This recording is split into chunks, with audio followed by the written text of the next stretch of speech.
Hi students, ఈరోజు second year economics planning and నీతి ఆయోగ్ ప్రణాళికలు మరియు నీతి ఆయోగ్ అనే యూనిట్ 4ను స్టార్ట్ చేద్దాం. ప్రణాళికలు అనగానేమి, ప్రణాళికల యొక్క భావనలు, ప్రణాళికల రకాలు, ప్రణాళికల యొక్క ప్రాధాన్యత, వీటిని ఈ క్లాస్లో తెలుసుకుందాం. టుడే టాపిక్ ఈజ్ ప్రణాళికల భావన, ప్రణాళిక రకాలు, ప్రణాళికల యొక్క ప్రాధాన్యత. ప్రణాళికల గురించి అపజయాలు, విజయాలు, భారతదేశంలో ప్రణాళికల యొక్క అమలు తీరు, ముఖ్యమైన లక్ష్యాలు, ఇవన్నీ తెలుసుకున్న తర్వాత నీతి ఆయోగ్ అనగానేమి, ఇది ఎప్పుడు స్టార్ట్ అయ్యింది, ఏ విధంగా పనిచేస్తుంది, నీతి ఆయోగ్ యొక్క లక్ష్యాలు అనేవి మొత్తం ఈ యూనిట్లో ఉంటాయి. ఫస్ట్ అయితే ప్రణాళికల భావన, ప్రణాళికల యొక్క రకాలు, ప్రణాళికల యొక్క ప్రాధాన్యత గురించి ఈ క్లాస్లో తెలుసుకుందాం. మానవ ప్రవర్తనలో ప్రణాళిక అనేది ఒక అంతర్భాగంగా ఉంటుంది.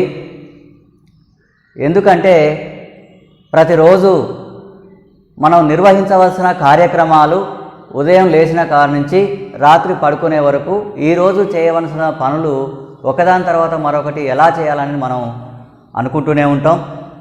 అంటే మన ప్రవర్తనలోనే ప్రణాళిక అనేది ఒక అంతర్భాగంగా ఉంది. అదేవిధంగా ప్రపంచంలోని ప్రతి దేశం తనదైన శైలిలో, తనదైన సరళిలో ప్రణాళికలను అమలు చేసుకుంటుంది. నిర్ణీత లక్ష్యంతో నిర్దిష్టంగా వ్యవహరించడమే ప్రణాళిక అని చెప్పొచ్చు. నిర్ణీత లక్ష్యంతో నిర్దిష్టంగా వ్యవహరించడమే ప్రణాళిక అని షార్ట్కట్లో చెప్పవచ్చు. అయితే అనేక మంది ఆర్థికవేత్తలు ప్రణాళిక గురించి వివిధ రకాలుగా నిర్వచించడం జరిగింది. కానీ అన్ని నిర్వచనాలలో ఏకీకృత భావన అనేది ఇమిడి ఉంది. ఏ ఆర్థికవేత్త నిర్వచించినప్పటికీ ప్రణాళిక అనే కాన్సెప్ట్ మాత్రం మారలేదు, ప్రణాళిక భావన మాత్రం మారలేదు. అంటే నిర్దిష్టమైన లేదా నిర్ణీతమైన లక్ష్యాలతోటి నిర్దిష్టంగా వ్యవహరించడం, లక్ష్య సాధనకు కృతనిశ్చయంతో ప్రయత్నించడం, ఇలాంటివన్నీ భావనలు కూడా ఒకే రకమైన అర్థాన్ని ఇచ్చేవిగా ఆర్థికవేత్తలు ఇచ్చే నిర్వచనాల్లో ఉన్నాయి. అయితే జనరల్గా ప్రణాళిక, ఆర్థిక ప్రణాళిక అనే పదానికి నిర్వచనం ఎలా చెప్పవచ్చు అంటే, ఇప్పుడు మనం ఒక నిర్వచనం చెప్తాం. ముందుగా నిర్ణయించిన ఆర్థిక లక్ష్యాలను ఒక నిర్ణీత కాలంలో సాధించడానికి రూపొందించిన పథకమే ఆర్థిక ప్రణాళిక అని నిర్వచించవచ్చు.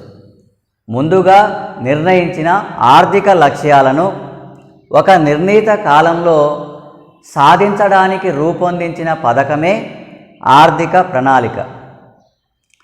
అయితే ఇటువంటి ప్రణాళికలు పెట్టుబడిదారీ విధానంలో ఎలా ఉంటాయి, మిశ్రమ ఆర్థిక విధానాన్ని అనుసరిస్తే ఎలా ఉంటాయి, సామ్యవాద వ్యవస్థలో ప్రణాళికలు ఏ విధంగా ఉంటాయి, ఇంకా వివిధ రకాల ప్రణాళికలు, ప్రజాస్వామిక ప్రణాళిక, అధీకృత ప్రణాళిక అంటే ఏంది, కేంద్రీకృత ప్రణాళిక అంటే ఏంది, వికేంద్రీకృత ప్రణాళిక అంటే ఏంది, పైనుంచి ప్రణాళిక రూపొందించడం అంటే ఏంది, క్రింది స్థాయి నుంచి ప్రణాళిక రూపొందించడం అంటే ఏంది, దీర్ఘదర్శి ప్రణాళిక అంటే ఏంది, పంచవర్ష ప్రణాళిక అంటే ఏంది, వార్షిక ప్రణాళిక అంటే ఏంటి, ఇట్లా వివిధ రకాల ప్రణాళికలు అనేవి మనకు వాస్తవ పరిస్థితుల్లో ఉన్నాయి.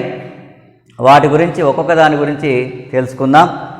ముందుగా పెట్టుబడిదారీ విధానంలో ప్రణాళిక. ఈ క్యాపిటలిస్ట్ ఎకానమీలో మార్కెట్ శక్తులకు అధిక ప్రాధాన్యత ఉంటుంది. ఏంటివి మార్కెట్ శక్తులు అన్నప్పుడు, డిమాండ్ సప్లై శక్తులనే మార్కెట్ శక్తులు అంటాం. స్వేచ్ఛాయుత ఆర్థిక వ్యవస్థ, ప్రైవేట్ రంగానికి స్వేచ్ఛ ఉండడం, వ్యక్తిగత స్వేచ్ఛ, లాభాపేక్ష, అనేవి పెట్టుబడిదారీ ఆర్థిక వ్యవస్థను నడిపిస్తాయి. ఆర్థిక కార్యకలాపాలలో ప్రభుత్వ జోక్యం నామమాత్రంగా ఉంటుంది. దేశంలో శాంతి భద్రతలు పరిరక్షించడం, ఇతర దేశాల నుంచి దేశాన్ని రక్షించడం, ఆర్థిక కార్యకలాపాలను పర్యవేక్షించడం, ఆర్థిక వ్యవస్థను నడిపించడం వరకే ప్రభుత్వం చూసుకుంటుంది. ఆర్థిక వ్యవహారాలలో ప్రభుత్వం జోక్యం చేసుకోకూడదనేది పెట్టుబడిదారీ ఆర్థిక విధానం యొక్క ప్రధాన అంశం. అయితే వ్యక్తిగత లాభాపేక్ష, వ్యక్తిగత స్వేచ్ఛ, ఆస్తి హక్కు ఇలాంటివి ప్రణాళికలకు స్థానం లేకుండా చేస్తున్నాయి. ఎవరి ఇష్టం వచ్చిన ఉత్పత్తిని వాళ్ళు ఉత్పత్తి చేయొచ్చు, ఎవరికి ఇష్టం ఉన్న వస్తువులు వాళ్ళు కొనుగోలు చేయొచ్చు. వస్తువుల ఎంపికలో వినియోగదారునికి స్వేచ్ఛ ఉంటుంది, వస్తువుల ఉత్పత్తిలో ఉత్పత్తిదారునికి స్వేచ్ఛ ఉంటుంది. లాభాలు ఎంతైనా సంపాదించుకోవచ్చు, వ్యక్తిగత ఆస్తులను కూడబెట్టుకోవచ్చు. ఇలాంటి పెట్టుబడిదారీ విధానంలో ప్రణాళికలకు స్థానం ఉండదు వాస్తవంగా. కానీ ప్రణాళికలు లేకపోతే పెట్టుబడిదారీ విధానంలో వ్యాపార చక్రాలు అనేవి తరచుగా సంభవిస్తుంటాయి. ఆర్థిక మాంద్యం, ఆర్థిక పురోగవృద్ధి, ఆర్థిక సౌభాగ్యం, ఆర్థిక తిరోగమనం, ఈ నాలుగు ఒకదాని వెంట మరొకటి రావడాన్నే ట్రేడ్ సైకిల్స్, వ్యాపార చక్రాలని పిలుస్తాం. ఒక దేశంలో తరచుగా ఉత్పత్తి, ఉద్యోగిత, ఆదాయ స్థాయిలలో హెచ్చు తగ్గులు సంభవిస్తూ ఉంటాయి. ఈ హెచ్చు తగ్గులు ఎందుకు వస్తూ ఉంటాయి అంటే ప్లానింగ్ లేకపోవడం వల్ల, ప్రణాళికలు లేకపోవడం వల్ల. అంటే దేశ ప్రజలు ఎంతమంది ఉన్నారు, నిత్యావసర వస్తువులు ఎంత అవసరం, సౌకర్యాన్ని ఇచ్చే వస్తువుల ఉత్పత్తి ఎంత అవసరం, విలాసాన్ని ఇచ్చే వస్తువుల ఉత్పత్తి ఎంత అవసరం అనేది అంచనా వేసి ఉత్పత్తి చేస్తే వస్తువుల మిగుళ్ళు, వస్తువుల కొరతలు ఉండవు. కానీ పెట్టుబడిదారీ దేశాలలో ఇటువంటి ప్రణాళికలు లేకపోవడం వలన సార్వత్రిక అత్యుత్పత్తి కానీ, దేశంలో నిరుద్యోగ సమస్య కానీ, ఆర్థిక మాంద్యం కానీ తలెత్తుతూ ఉంటాయి. వీటినే వ్యాపార చక్రాలు అని పిలుస్తుంటాం. వ్యాపార చక్రాల్లో ఎకనామిక్ డిప్రెషన్ ఆర్థిక మాంద్యానికి దారితీస్తుంది. అయితే పూర్తి పెట్టుబడిదారీ విధానాన్ని అనుసరించే ప్రభుత్వాలు ప్రస్తుతం ప్రపంచంలో ఎక్కడా లేవు. పెట్టుబడిదారీ విధానాన్ని అనుసరిస్తున్నప్పటికీ ప్రణాళికలను అమలు చేస్తూ ఆర్థిక వ్యవహారాల్లో ప్రభుత్వం ఎంతో కొంత జోక్యం చేసుకుంటూ ప్రస్తుతం ఉంది. అంటే పూర్తి పెట్టుబడిదారీ ఆర్థిక వ్యవస్థను అనుసరించే ప్రభుత్వాలు ప్రపంచంలో ఎక్కడా లేవని చెప్పొచ్చు. నెక్స్ట్, మిశ్రమ ఆర్థిక వ్యవస్థలో ప్రణాళిక. పెట్టుబడిదారీ ఆర్థిక వ్యవస్థలోని మంచి లక్షణాలు కొన్నింటిని, అంటే వ్యక్తిగత ఆస్తి హక్కు, స్వలాభాపేక్ష, వినియోగదారులకు వస్తువులు వినియోగించడంలో స్వేచ్ఛ, ప్రభుత్వ రంగానికి అనుబంధంగా ప్రైవేట్ రంగం అభివృద్ధి చెందే అవకాశం కల్పించడం, ఇలాంటి మంచి లక్షణాలు. సామ్యవాద వ్యవస్థలో బలమైన కేంద్ర ప్రభుత్వం, ముఖ్యమైన నిత్యావసర వస్తువుల ఉత్పత్తి సప్లై మీద ప్రభుత్వ నియంత్రణ, విదేశీ దిగుమతులపైన ఎగుమతులపైన ప్రభుత్వ నియంత్రణ, ప్రణాళికాబద్ధంగా అభివృద్ధి కార్యక్రమాలు చేపట్టడం, కేంద్ర ప్రణాళికాయుత వ్యవస్థను అమలు చేయడం, ఇలాంటి విధానాలన్నీ సామ్యవాద విధానాల్లో మంచి లక్షణాలు. ఈ రెండిట్లోని మంచి లక్షణాలు తీసుకొని మిశ్రమ ఆర్థిక విధానాన్ని భారత ప్రభుత్వం అనుసరిస్తుంది. మిశ్రమ ఆర్థిక వ్యవస్థకు భారతదేశ ఆర్థిక వ్యవస్థ ఒక మంచి ఉదాహరణగా చెప్పవచ్చు. ఈ మిశ్రమ ఆర్థిక వ్యవస్థలో కేంద్ర ప్రణాళికా వ్యవస్థ ప్రణాళికలు రూపొందించి దేశమంతటికి అమలుకు నిర్ణయిస్తుంది. నెక్స్ట్, సామ్యవాద వ్యవస్థలో ప్రణాళిక. సామ్యవాద వ్యవస్థలో వ్యక్తిగత ఆస్తి హక్కు ఉండదు. ప్రజలందరికీ పని, ఆదాయాన్ని కల్పించాల్సిన బాధ్యత ప్రభుత్వం మీద ఉంటుంది.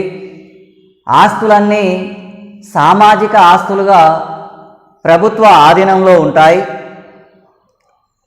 మరి ఇలాంటి సామ్యవాద ఆర్థిక వ్యవస్థలో కేంద్రీకృత ప్రణాళిక వ్యవస్థ అనేది అమలు చేయడం జరుగుతుంది. ముఖ్యంగా ఇది అధీకృత ప్రణాళిక అమలు అంటే కేంద్రం నిర్ణయించిన ప్రణాళికను ఎటువంటి మార్పులు లేకుండా క్రింది స్థాయి వరకు తప్పనిసరిగా అమలు చేసి తీరవలసిన దాన్ని అధీకృత ప్రణాళిక అని అంటాం. అంటే సామ్యవాద వ్యవస్థను అనుసరిస్తున్న దేశాలలో ఈ కేంద్ర ప్రణాళికాయుత వ్యవస్థ, అధీకృత ప్రణాళిక వ్యవస్థ అనేది అమల్లో ఉంటుంది. మరి సామ్యవాద ఆర్థిక వ్యవస్థలో ప్రణాళికలు అనేవి తప్పనిసరిగా ఉంటాయి. ప్రణాళిక లేని సామ్యవాద వ్యవస్థ అనేది ఉండదు. తక్కువ కాలంలో ఎక్కువ అభివృద్ధిని సాధించడానికి ప్రణాళికలు అనేవి ఉపయోగపడతాయి. ప్రణాళికల్ని ఒక దిక్సూచిగా, దేశ అభివృద్ధికి దిక్సూచిగా చెప్పవచ్చు. సముద్రంలోని ఒక నావ తాను ప్రయాణం చేసేది ఏ దిక్కుకో తెలియజేసే దిక్సూచిలాగా అభివృద్ధి ఏ విధంగా జరగాలి అని సూచించే దిక్సూచిలాగా ప్రణాళిక అనేది దేశ ఆర్థిక వృద్ధి రేటు పెంపొందించడానికి, వివిధ రంగాలను అభివృద్ధి చేయడానికి, ప్రజోపయోగ సౌకర్యాలను పెంపొందించడానికి ప్రణాళికలు అనేవి ఉపయోగపడతాయి. అంటే దిక్సూచి లేని నావ గమ్యస్థానం తెలియకుండా ఎక్కడ పడితే అక్కడ ఎలా పోతుందో, ప్రణాళికలు లేని దేశ అభివృద్ధి కూడా ఎటువైపు ప్రయాణం చేస్తుందో, ఎంతకాలానికి అభివృద్ధి సాధిస్తుందో తెలియని పరిస్థితి ఉంటుంది. దేనికోసం ప్రయత్నం చేస్తున్నామో తెలియని విధంగా, అంటే గమ్యస్థానం లేని ప్రయాణంలాగా దేశ అభివృద్ధి లేదా వృద్ధి గమనం అనేది కొనసాగుతుంది. అందుకే తప్పనిసరిగా సామ్యవాద వ్యవస్థలో ప్రణాళికలు అనేవి అమలు చేయడం జరుగుతుంది. అయితే ప్రపంచ దేశాలకు ప్రణాళికల గురించి తెలియజేసిందే సామ్యవాద దేశం.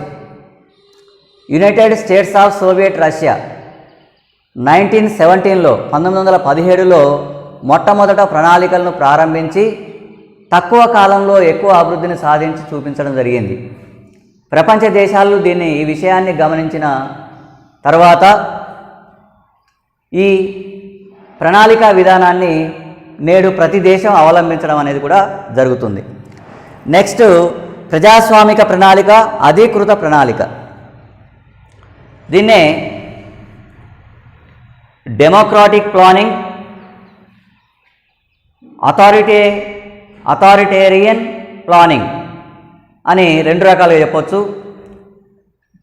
డెమోక్రాటిక్ ప్లానింగ్ ప్రజాస్వామిక ప్రణాళికకు ఉదాహరణగా భారతదేశంలోని ప్రణాళికలుగా చెప్పొచ్చు. ప్రజాభిప్రాయానికి ప్రణాళికల్లో విలువ ఇచ్చి అధిక శాతం ప్రజలకు మేలు కలిగే విధంగా ప్రణాళిక లక్ష్యాలను నిర్ణయించి ఆ లక్ష్యాల సాధనకు కృషి జరిగే ప్రణాళికల్ని ప్రజాస్వామిక ప్రణాళికలు అని పిలుస్తాం. ఇక అధీకృత ప్రణాళికలు అనగా ఇవి సామ్యవాద ఆర్థిక వ్యవస్థలో అమలు చేయడం జరుగుతుంది. దీన్నే కేంద్రీకృత ప్రణాళిక వ్యవస్థ అని కూడా పిలవచ్చు. అయితే 1990లో Soviet Union USSR United States of Soviet Russia విచ్ఛిన్నం అయిన తర్వాత కూడా రష్యాలో కొంతకాలం అధీకృత ప్రణాళిక అనేది అమలు చేయడం జరిగింది. అంటే ఇందులో ప్రజాభిప్రాయాలకు, అధిక సంఖ్యాకుల యొక్క అభిప్రాయాలకు విలువ ఇచ్చి కేంద్ర ప్రణాళిక విధానంలో మార్పులు చేర్పులు చేసే అవకాశం ఉండదు. కేంద్రీకృత ప్రణాళిక విధానంలో రూపొందించిన లక్ష్యాలనే అన్ని స్థాయిలలోని ప్రభుత్వాలు అమలు చేయాల్సి ఉంటుంది. దీనికి ప్రజాభిప్రాయానికి విలువ అనేది ఇందులో ఇవ్వడం జరగదు. నెక్స్ట్ 5th వన్ కేంద్రీకృత ప్రణాళిక, వికేంద్రీకృత ప్రణాళిక. Centralised planning and decentralised planning. Centralised planning and decentralised planning.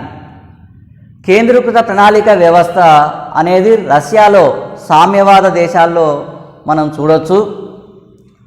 ఇక వికేంద్రీకృత ప్రణాళికలు అనేవి మిశ్రమ ఆర్థిక విధానాన్ని అనుసరిస్తున్న భారతదేశం లాంటి దేశాలలో చూడవచ్చు.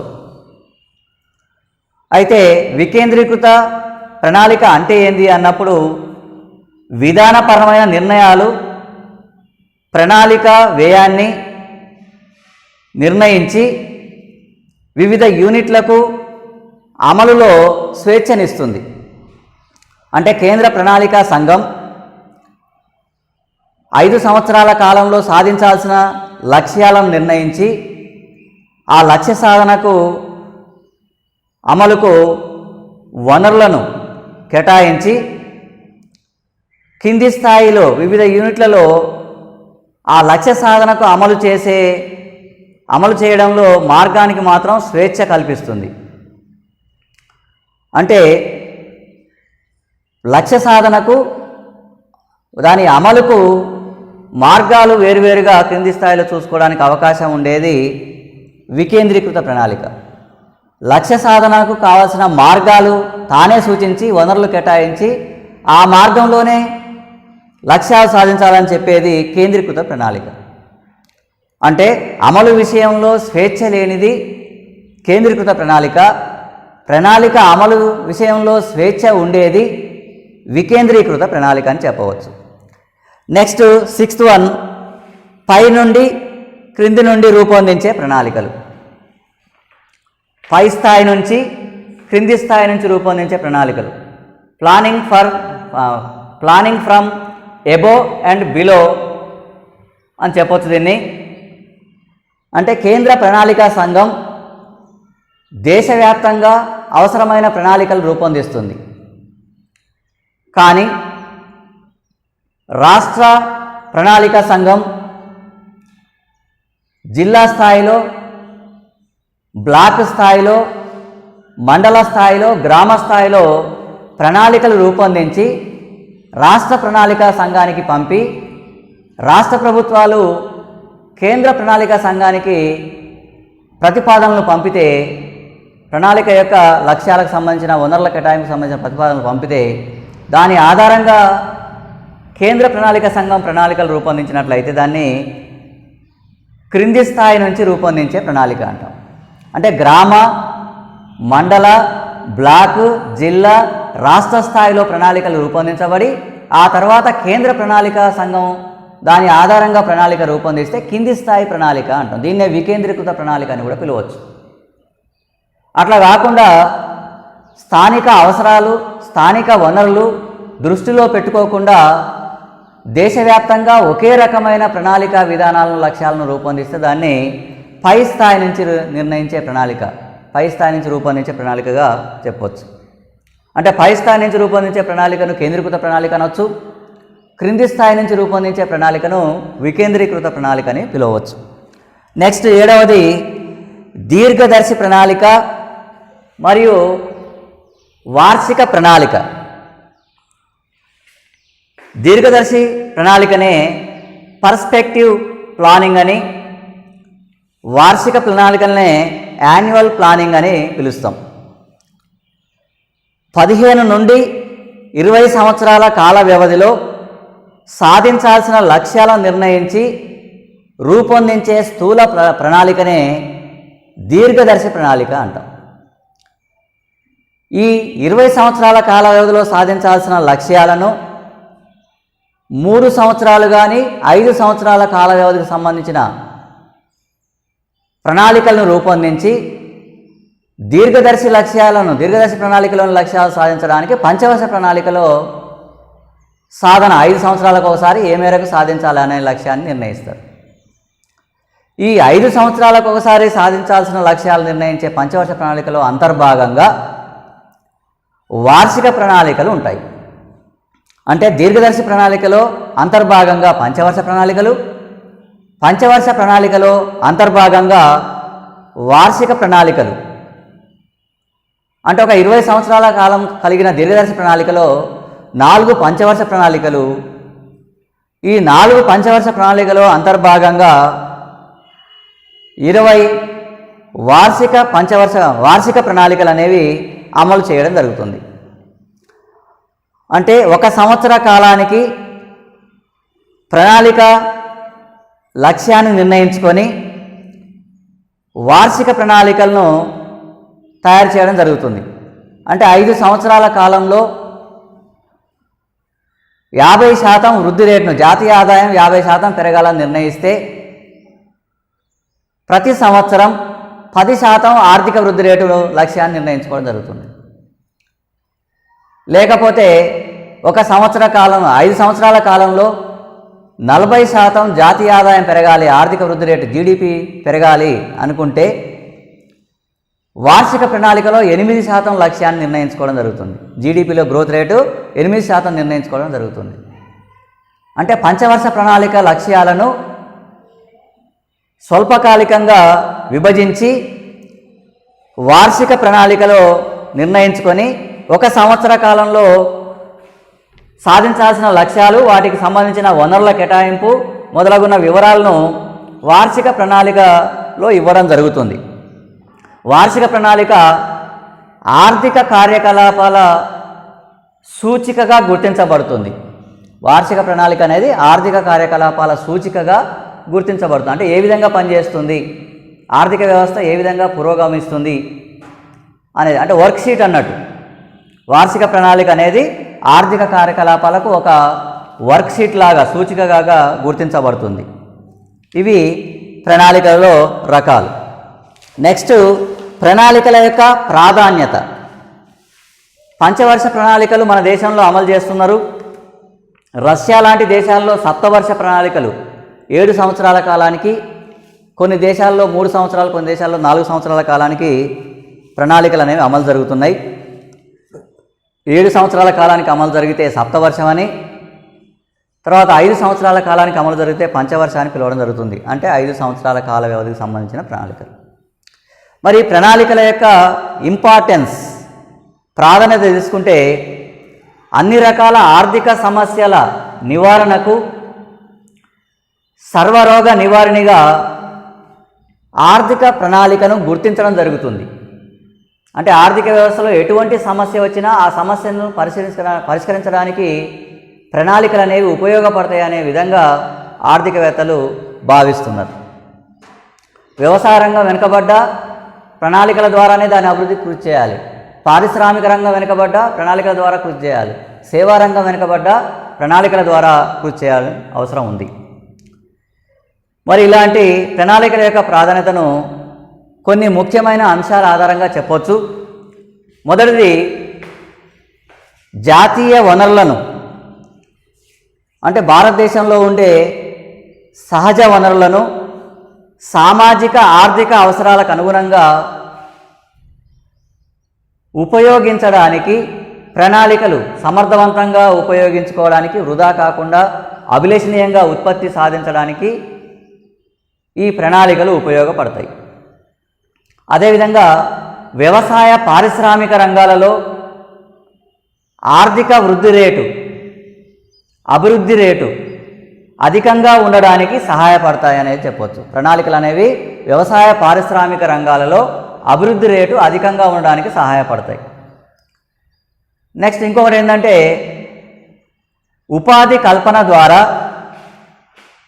ఆదాయ స్థాయిని పెంచడానికి ప్రణాళికలు దోహదపడతాయి.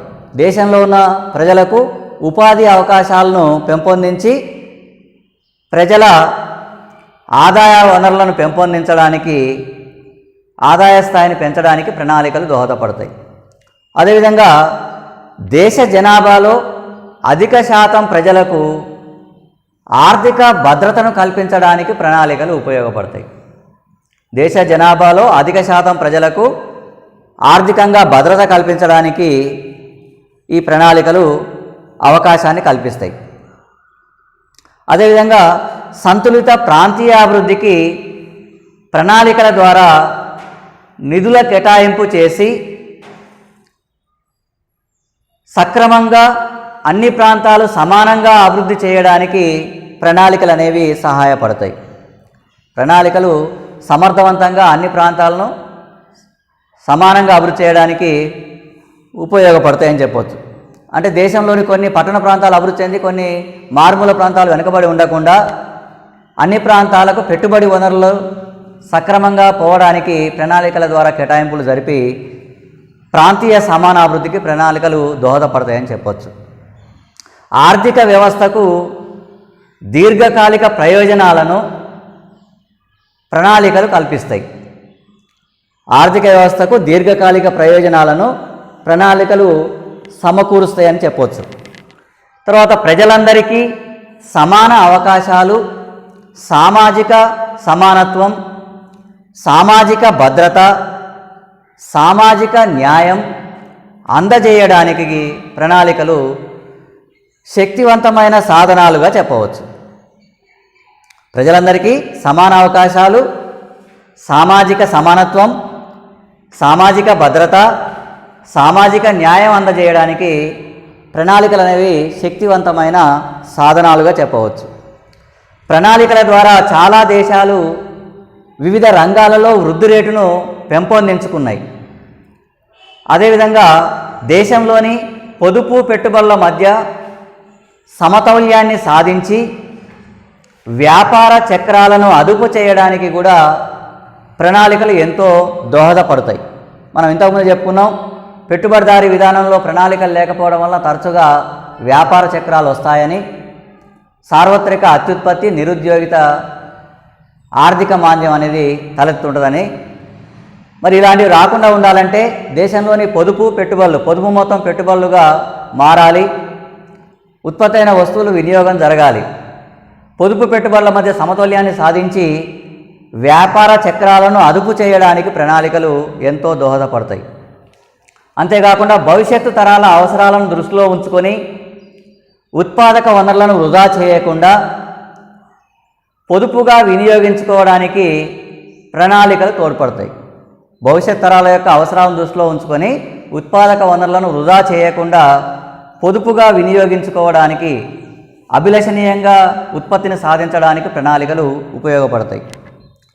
తర్వాత సార్వత్రిక అత్యుత్పత్తి కానీ, తర్వాత అల్ప ఉత్పత్తి కానీ లేకుండా ప్రణాళికల ద్వారా ఆర్థిక కార్యకలాపాలు మెరుగుపరచడానికి, ఆర్థిక కార్యకలాపాలు పెరగడానికి, ఆర్థిక కార్యకలాపాల యొక్క పెరుగుదలకు ప్రణాళికలు ఉపయోగపడతాయి. అంతేకాకుండా సామాజిక లక్ష్యాలను దృష్టిలో ఉంచుకొని సామాజిక లబ్ధికి ప్రణాళికాబద్ధమైన ఆర్థిక వ్యవస్థ ప్రాధాన్యతనిస్తుంది. సామాజిక లక్ష్యాలను దృష్టిలో ఉంచుకొని సామాజిక లబ్ధికి ప్రణాళికాబద్ధమైన ఆర్థిక వ్యవస్థ ప్రాధాన్యతనిస్తుంది. ఇవి ఒక దేశంలోని ప్రణాళికల యొక్క ప్రాధాన్యతగా చెప్పవచ్చు. అనేక విషయాల్లో వనరులను సక్రమంగా వినియోగించుకోవడానికి, వ్యవసాయ పారిశ్రామిక రంగాలు అభివృద్ధి రేటు వేగంగా ఉండడానికి, ఉపాధి కల్పన ద్వారా ప్రజల ఆదాయ స్థాయిని పెంపొందించడానికి, దేశ ప్రజల్లో అధిక మందికి ఆర్థిక భద్రతను కల్పించడానికి, సంతులిత ప్రాంతీయ అభివృద్ధికి, తర్వాత ఆర్థిక వ్యవస్థలో దీర్ఘకాలిక ప్రయోజనాలు చేకూర్చడానికి, ప్రజలందరికీ సమాన అవకాశాలు, సామాజిక న్యాయం, తర్వాత సామాజిక భద్రత, సామాజిక సమానత్వం కల్పించడానికి, వేగంగా ఆర్థిక వృద్ధి రేటును సాధించడానికి, వ్యాపార చక్రాలను అదుపు చేయడానికి, అంతేకాకుండా భవిష్యత్ తరాల వారికి వనరులు వృధా కాకుండా సమర్థవంతంగా వినియోగించుకోవడానికి, అత్యుత్పత్తి కానీ అల్ప ఉత్పత్తి కానీ, వస్తువులు ఎక్కువ ఉత్పత్తి కావడం, కొరత కావడం లాంటి సమస్యలు తలెత్తకుండా ఉండడానికి కానీ, సామాజిక లక్ష్యాలను దృష్టిలో ఉంచుకొని సామాజిక లబ్ధికి ప్రణాళికాబద్ధమైన ఆర్థిక వ్యవస్థ ప్రాధాన్యతనిస్తుంది. ఇవన్నీ ఆర్థిక ప్రణాళికల యొక్క ప్రాధాన్యతగా చెప్పవచ్చు. Okay students, thank you.